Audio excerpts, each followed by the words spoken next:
ఇదంతా నీ తల తిరగటం వల్లే.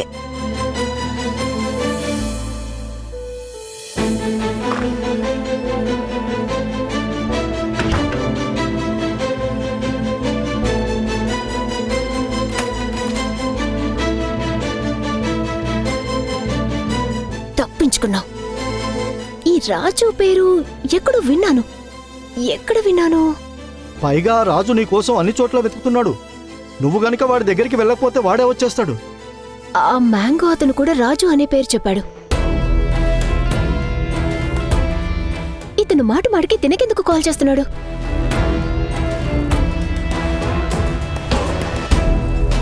ముందు ఇది తెలుసుకొని తీరాలి. అసలు ఇతనెవరు?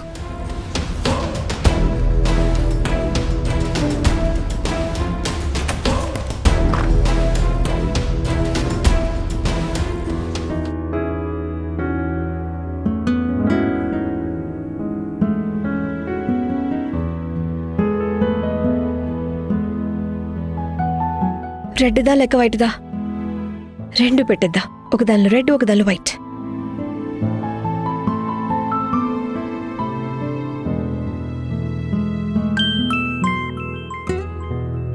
హలో, నా దగ్గర జంబో సర్కస్ 2 టికెట్స్ ఉన్నాయి. అరే వావ్, ఎవరా లక్కీ అమ్మాయి? నువ్వే రేఖా? ఏంటి, నువ్వు మళ్ళీ నాతో జోక్స్ వేయడం మొదలు పెట్టేశావు కదా? లేదు, నేను సీరియస్ గా చెప్తున్నా. నీకు చిన్నప్పుడు సర్కస్ అంటే చాలా ఇష్టం కదా, అండ్ నేను కూడా ఈ రోజు ఉన్నాను. సో ఇద్దరి కోసం టికెట్స్ తీసుకున్నా. రోహిత్, నాకు చిన్నప్పుడు ఇష్టం. ఇప్పుడు నేను పెద్ద అయిపోయాను, కానీ నువ్వు ఇంకా అక్కడ ఆగిపోయావు అనిపిస్తుంది. ఇప్పుడు నాకు సర్కస్ చూడడం పెద్దగా ఇష్టమేం లేదు. అరే అలా ఎలా? చూస్తేనే కదా నచ్చుతుందో లేదో తెలుస్తుంది. చూడకుండా ఎలా చెప్పేస్తున్నావు? అండ్ ఎవరికి తెలుసు, అది చూస్తే మళ్ళీ నీకు దాని మీద ప్రేమ పుట్టేస్తుందేమో. కానీ ఈ రోజు కాదు. అరే నేను ఆఫీస్ బయటే ఉన్నాను. నేను ఆఫీసులో లేను రోహిత్. అయితే నేను ఇంటికి వచ్చేస్తాను. నేను ఇంట్లో కూడా లేను. మరి నువ్వు ఇంకెక్కడున్నావు? ఇన్ని క్వశ్చన్స్ అడగకు. కేవలం ఇది మాత్రం చెప్పగలను, రాఘవ్ కోసం ఒక సర్ప్రైజ్ ప్లాన్ చేస్తున్నాను. ఓ, రాఘవ్ కోసం సర్ప్రైజా? నైస్. రొమాంటికా? అలాంటిది ఏదో. బట్ మిస్టర్ పొగర్బోతు నీ సర్ప్రైజ్ డిజర్వ్ చేస్తాడా? రోహిత్, నాకిప్పుడైతే నీ జోక్స్ మరీ పిచ్చిగా అనిపిస్తున్నాయి తెలుసా? సరే ఓకే, ఐమ్ సారీ. నేను నీ పతి పరమేశ్వరుడు గురించి ఏమీ అనట్లేదులే గానీ, సరే ఇంతకీ సర్ప్రైజ్ ఏంటో అది చెప్పు. బహుశా అందులో నేను నీకేమైనా హెల్ప్ చేయగలనేమో. ఒకవేళ చెప్పేస్తే ఇది సర్ప్రైజ్ ఎందుకు అవుతుంది? సరే, నాకు ఇంకా చాలా పనులున్నాయి, టైం కూడా చాలా తక్కువ ఉంది. Okay bye.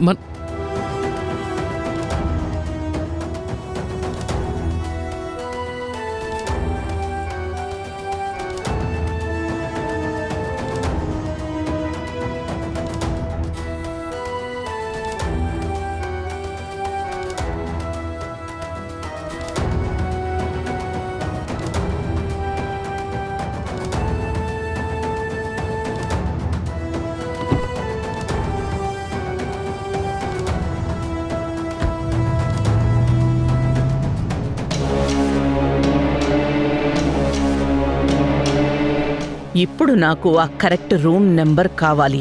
రేఖ అసలు రాఘవ్ కోసం సర్ప్రైజ్ ప్లాన్ చేసిందెక్కడు.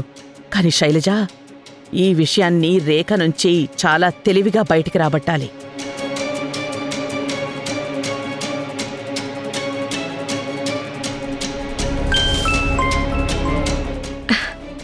హలో హలో అమ్మ రేఖ, ఏర్పాట్లన్నీ ఎలా జరుగుతున్నాయి? అంతా బానే అయింది పిన్ని గారు. ఇక జస్ట్ ఇక్కడ ఎవరి కోసమైనా ఎదురు చూస్తున్నాను అంటే రాఘవ్. ఇంతకీ రాఘవ్కి తెలుసా ఇవాడు ఎక్కడికి రావాలో?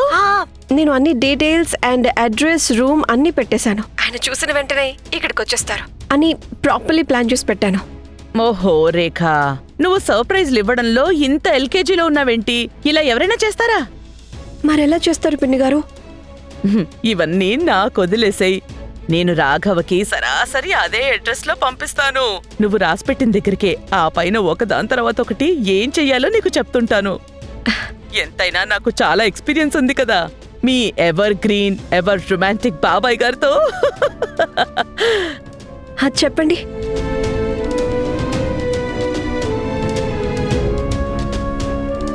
సరేనా? అలాగే పిన్ని గారు, మీరు ఎలా చెప్పారో సరిగ్గా అలాగే చేస్తాను నేను. All the best. Thank you.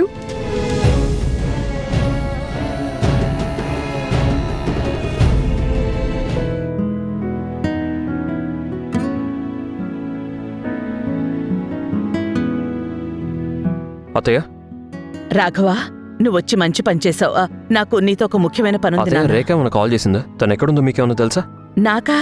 లేదే, బహుశా తన ఆఫీస్లో ఉండే ఉంటుంది. సరే అత్తయ్య మీకేదో పనుందని అన్నారు. అది చూడు, నా స్నేహితురాళ్ళు మళ్ళీ పారాయణం పెట్టేశారు. పొద్దున్నుంచి నా ఒంట్లో బాగోలేదు, నేను వెళ్ళలేకపోతున్నాను. ఏమైంది? లేదు ఏం లేదు, కొంచెం బీపీ ఎక్కువైనట్టుంది అంతే, తగ్గిపోతుందిలే. నువ్వేం దిగులు పడకు. కానీ నాకు ఒక చిన్న పని చేసి పెట్టు. అక్కడికెళ్ళి వాళ్ళకి సారీ చెప్పంతే, నా తరపున ఒక 50,000 డొనేషన్ ఇచ్చిరా. దాంతో పాటు మరో పారాయణ మా ఇంట్లో పెట్టుకుంటామని చెప్పు. చెప్తావు కదా నాన్న? అలాగే అత్తయ్య చెప్తాను. మీరు అడ్రస్ ఇవ్వండి. ఇదిగో ఇదే అడ్రస్. వెళ్ళు, మర్చిపోకు. Thank you.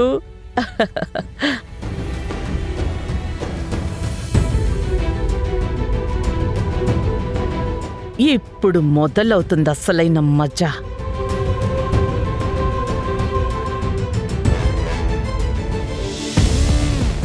ఇంతకీ మరి అంత పిచ్చిగా ఏమీ లేవు. ఫిగర్ బాగుంది, మొహం బాగుంది, చూస్తుంటే డబ్బును దానిలానే ఉంది.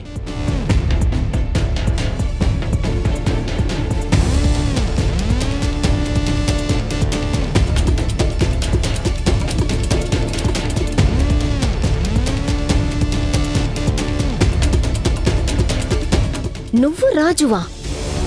నువ్వు నన్ను ప్రేమగా ఏమైనా పిలవచ్చు. బాబు, బేబీ, బంగారం. Shut up, stay in your limits. అసలు ఇదేంటి మేడం?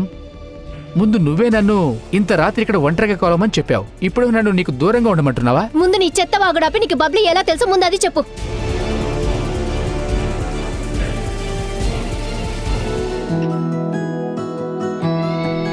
అత్తయ్య ఫ్రెండ్స్ ఇంత చిన్న హోటల్లో పారాయణ పెట్టుకోవడం ఏంటి? నెక్స్ట్ టైం దీనికంటే బెటర్గా మన బ్యాంక్వెట్ హాల్లో పెట్టుకుంటేనే మంచిదని వాళ్ళతో చెప్తాను.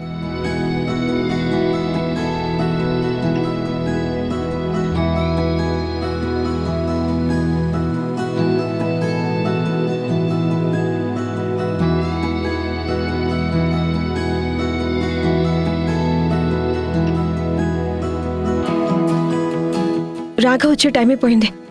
పిన్ని గారు చెప్పారు కదా.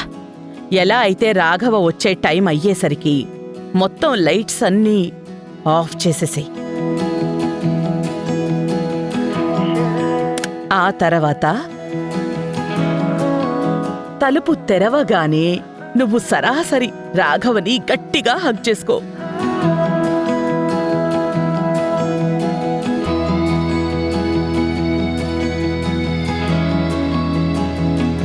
ఎలా ఉంది సర్ప్రైజ్?